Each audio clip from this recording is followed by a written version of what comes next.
Yangiliklar har doim yaxshilikka yetaklaydi. Yangilangan Cobalt, yangilangan Damas, yangilangan Tahoe, barchasi yangi Toshkent, yangi O'zbekistonga bizni olib borishlik kerak. Xonimlar va janoblar, aynan siz uchun bugun yangilangan BYD YuanUp DMI sharhini tayyorladik. Agar siz tayyor bo'lsangiz, boshladik. I'm Mr. Body Catcher, Slaughter Gang Soul Snatcher. Ain't no regular F-150, this a fucking rapper. No capper, street nigga. Nimaga men bu avtomobilni kelajak avtomobili deb nomladim? Yangi gibridli YuanUplar har taraflama zamonaviy, har taraflama ilg'or va talabi juda kuchli bo'lgan avtomobil. Keling, barcha tezislar haqida biz batafsil gaplashamiz. An'analarni xush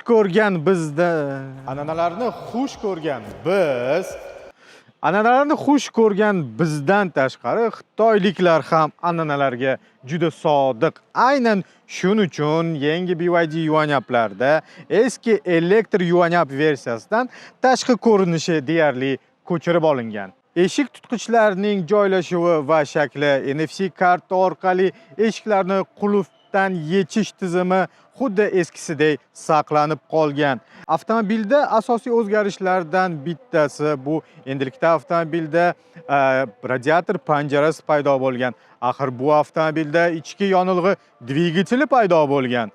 O'zgarishlardan yana bitta narsa, avtomobilning disklari ham o'zgargan. Endilikda ular shunday go'zal gunmetal rangda 5 spitsali 16 dyuymli yengil metal qorishmadan yasalgan. Izohlarda fikringizni yozib qoldiringlar. Qaysi diskning ko'rinishi ko'proq sizga ma'qul keldi? Yangilangan DMI'dami yoki elektr versiyasidami? Izohlarda fikringizni kutib qolaman. Hammani qiziqtirayotgan o'zgarish haqida sizlar bilan gaplashamiz. Yangilangan BYD DMI gibrid tizimi, ya'ni bu avtomobil 4-avlod super gibrid tizimi bilan jihozlangan va bu yerdagi asosiy agregatlar quyidagidir. Xo'p, asosiy agregatlardan bittasi bu maksimal quvvati 145 kilovatga teng bo'lgan magnitli asinxron elektr dvigateli. Ushbu dvigatelning maksimal aylantirish lahzasi 300 Nm/ga teng. Aynan shu elektr dvigatelni quvvat qilib turuvchi katta qism bu uning Blade maxsus batareyasi. Ushbu batareyaning hajmi 18,3 kilovatga teng va NEDC ko'rsatkichlari bo'yicha ushbu batareya 110 kilometr yo'l bosish zaxirasiga ega. Avtomobilning dinamikasi rostdan ham zo'r. Yangilangan gibrid YuanUplar eski elektr versiyadan eng asosiy qismi uni dinamikasini to'liqona saqlab qolgan. Avtomobilning gaz pedaliga javob berishi juda zo'r. Avtomobil 0 dan 100 gacha bemalol 7,5 soniyada tezlasha oladi. Avtomobilning maksimal tezligi soatiga 180 km bilan cheklangan. Bekorga emas, bu avtomobilning imkoniyati bundan ham ko'p desa bo'ladi. Buni bitta desa bo'ladi. Elektr versiyadagi YuanUplardan farqli o'laroq, yangi gibrid versiyalar faqatgina o'zgaruvchan tokdan quvvat ola oladi. Ya'ni tez quvvatlash manbadan endi quvvatlab bo'lmaydi gibrid versiyalarni. Xo'p, buni bu yoqqa tiqib ko'rsin, nima bo'lar ekan? O'z vaqtida esa ushbu Blade batareyalarni oddiy 1,5 litrlik 4 silindrli tabiiy havo olish tizimi bilan jihozlangan oddiygina motor quvvatlab turadi. Xo'p, keling endi birgalikda gibrid, ya'ni gibrid tizimi umuman qanday ishlashini, uni mantig'ini sizlarga tushuntirib berishga harakat qilaman. 100 kilometrga biza qanaqa ko'rsatkichlarga ega bo'ldik. Men umumiy 109 kilometr masofani bosib o'tdim. O'rtacha tezligim 35 km/soatiga tashkil topdi va yoqilg'i sarfi o'rtacha 4 litr 100 kilometrga 4 litr tashkil qildi va elektr sarfi esa 3.4 soatiga kilovatni tashkil etdi. Meni bosib o'tgan masofam Huvaydo mahalladan to Chirchiqdan biroz o'tgan joyi bo'ldi. Ya'ni shu G'azalkent tarafgacha borishga harakat qildim. U yerdan bordim, qaytdim. Ya'ni shaharda ham ma'lum bir masofani bosib o'tdim, ham katta trassada ham yo'l bosib o'tdim. Yangilangan BYD yuanyaplarda gibrid tizimining mantig'i quyidagidek. Ya'ni siz to'liq zaryad bilan chiqqaningizda, ya'ni 100% bo'lganda siz uni eng minimal ko'rsatkichga tushirishingiz kerak bo'lar ekan. Baribir ushbu avtomobillarda u 25% ni tashkil etadi. Siz 100% dan 25% gacha tushirasiz. Undan keyin tizim avtomatik ravishda HEV rejimiga o'tadi, ya'ni gibrid rejimiga o'tib, batareyani siz belgilagan miqdorgacha, ya'ni asosiy sozlamalarda u yerda maxsus bir sozlama bor, uni siz sozlab ko'rsatkichlarni belgilab qo'yar ekansiz. O'sha belgigacha ichki yonilg'i dvigateli sizni batareyangizni quvvatlab beradi. Undan keyin siz o'zingiz yana avtomatik emas, tugmani bosib elektr rejimiga o'tishingiz mumkin ekan. Ya'ni asosiy mantiq shu. Yana bir narsani aytib o'tish kerak.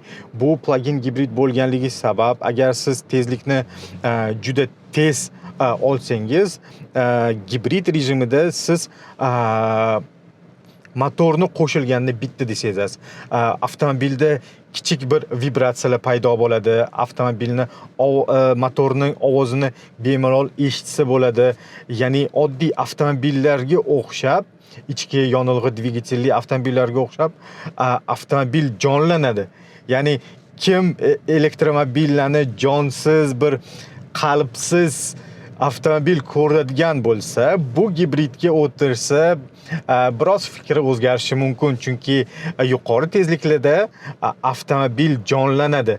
Ya'ni motor ishga tushgandan keyin yurak urgandek avtomobilni siz his qilishni boshlaysiz. Bu o'zgacha bir tuyg'u, o'zgacha bir shukuh desa ham bo'ladi. Albatta test drive'ga yozilib, ushbu avtomobilni sinab ko'rishga tavsiya qilaman. Orqa yorituvchi va baxt uzuklari nomini olgan chiroqlar hozirgi kunda aksariyat BYD avtomobillariga xos bo'lgan dizayn kod deb atasa bo'ladi. Misol uchun menga juda yoqadi. Agar yoqtirma bosish imkoni bo'lganda, men bu chiroqlarga yoqtirmani bosgan bo'lardim. Gibrid yuanyaplarda yukxona shu pultdan ochiladi. Salonda alohida tugma pultda ochiladi. Alohida tugma salonda mavjud emas. Lekin Cobalt'dan farqli o'laroq bu yerda maxsus tugma bor. U tugmani bosib siz yukxonani ochishingiz mumkin. Bu yerda elektroprivod mavjud emas. Gazli tutqichlar. Avtomobilning yukxona kengligi 425 litrni tashkil etadi.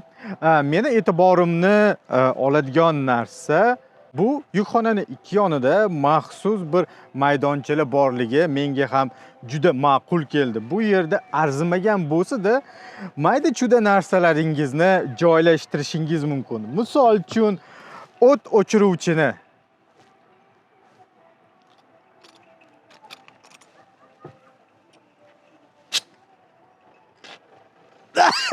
ishlarga. Bunisi ishlarga. Toshkentboy, endi sizga yengani qolib berishim kerak. Ye. Yukxona bilan foydalanishda qulaylikni oshirish uchun bu yerda maxsus shunday arqonchada tokchalar ham ko'zda tutilgan. Menga bu tokchalar o'zimni Matizmni eslatib yubordi. Matizm xafa bo'lmadi. Bundan tashqari bu tokchani olib turib, agar 425 litr sizga kamlik qilsa, ikkinchi qator o'rindiqlarni yotqizib, juda katta bir maydonga ega bo'lasiz.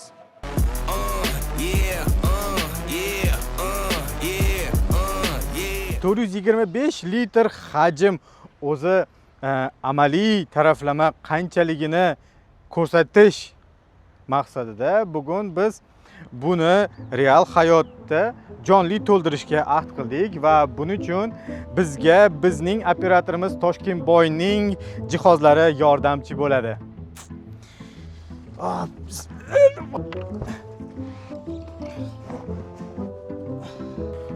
Bu yoqqa Toshkentboy kelma, ularni orqaga yana qo'yishim kerak-da, to'g'rimi? Bu yerda men narsalarman bor.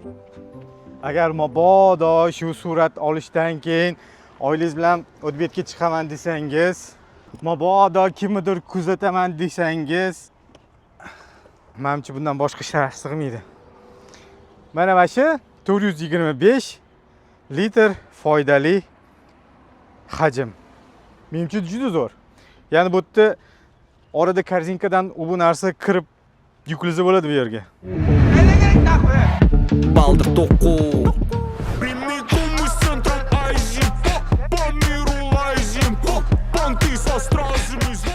An'analarni xush ko'rish ba'zida yengilliklarga e'tiborsizlik bilan bevosita bog'liq. Misol uchun, bu yangilangan BYD yuanyaplarda oddiygina haydovchini nazorat qilish tizimi o'rnatilmagan. Bundan tashqari moslanuvchan kruiz nazorat tizimi, aqlli kruiz nazorat tizimi ham o'rnatilmagan. Bir o'ylashda bir dona lidar bilan hal qilinadigan ko'plab funksiyalar yangi DMI'larda mavjud emas. Sababi nima deb so'rasangiz, javobi shu. Narx albatta, yangi BYD Yuanyap DMI narxi Yuanyap elektr bilan bir xil 266 million 700 ming so'mni tashkil etadi. Yuqorida biz sanab o'tgan assistentlar xuddi shu Yuanyapning Yevropa uchun moslashtirilgan versiyalarida mavjud. Ya'ni Atto 2lar xuddi shu assistentlar bilan jihozlangan va ularning narxi xuddi shunaqanday Yevropacha bo'lib belgilangan. Tasavvur qiling, 25 ming, 30 ming dollar orasida siz Yuanyap olgan bo'larmidingiz? Uni puliga siz yoki Song Pro yoki BYD Champion olgan bo'lar edingiz. Men boshqa rusumdagi avtomobillarni gapirayotganim yo'q. Faqatgina BYD rusumdagi avtomobillarni nazarda tutdim. Boshqa avtomobillarni siz ko'rmoqchi bo'lsangiz, bizning bepul Avtoelon Uz ilovamizdan foydalanishingiz mumkin. Avtoelon Uz avtomobil sotish va sotib olish uchun eng qulay ilova. Havolalar har doimgidek biriktirilgan.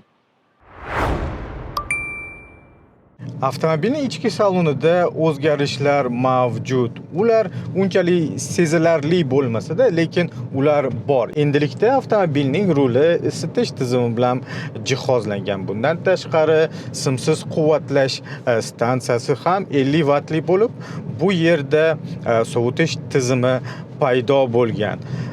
Yana ko'zga tashlanadigan bir katta narsa, avtomobilning multimedia ekrani endilikda 90 darajaga burilmaydi. Ya'ni ekran vertikal holatga kelmaydi. Men ochiqchasi bilmayman, bu vertikal holatda ekranni nima maqsadda ishlatish mumkin? Chunki hozirgi kunda navigatsiya gorizontal holatda ishlatilganda, ya'ni ko'p oynali rejimida bemalol qo'llansa bo'ladi, lekin vertikal holatda ekranni nima maqsadda foydalanishligini men ochiqchasi bilmayman. Agar siz hech vertikal holatda ekran bilan foydalangan bo'lsangiz, izohlarda fikrlaringizni yozib qoldiring.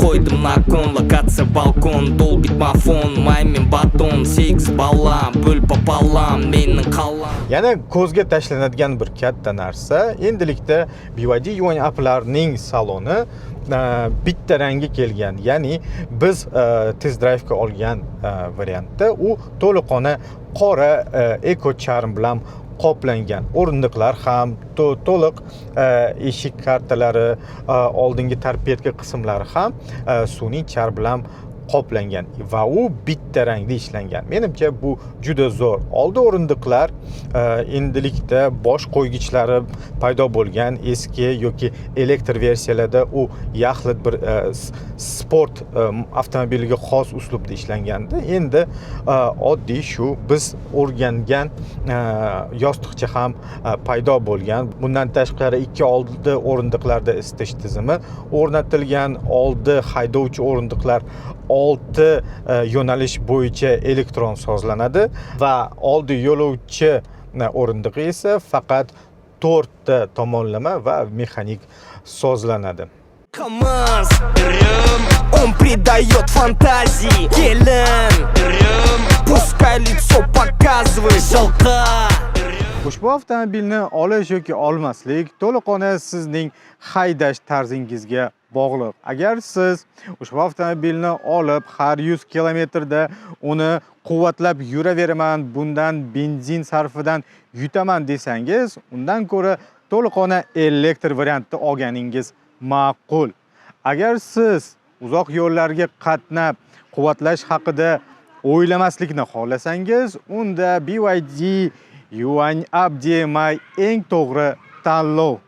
Qaror sizdan, sharh bizdan. Sizlar Sharipov Saydolimxon bo'ldi. Keyingi ko'rsatuvlarda ko'rishguncha xayr. Men esa safarga tayyorgarlik ketdi. Getting in him is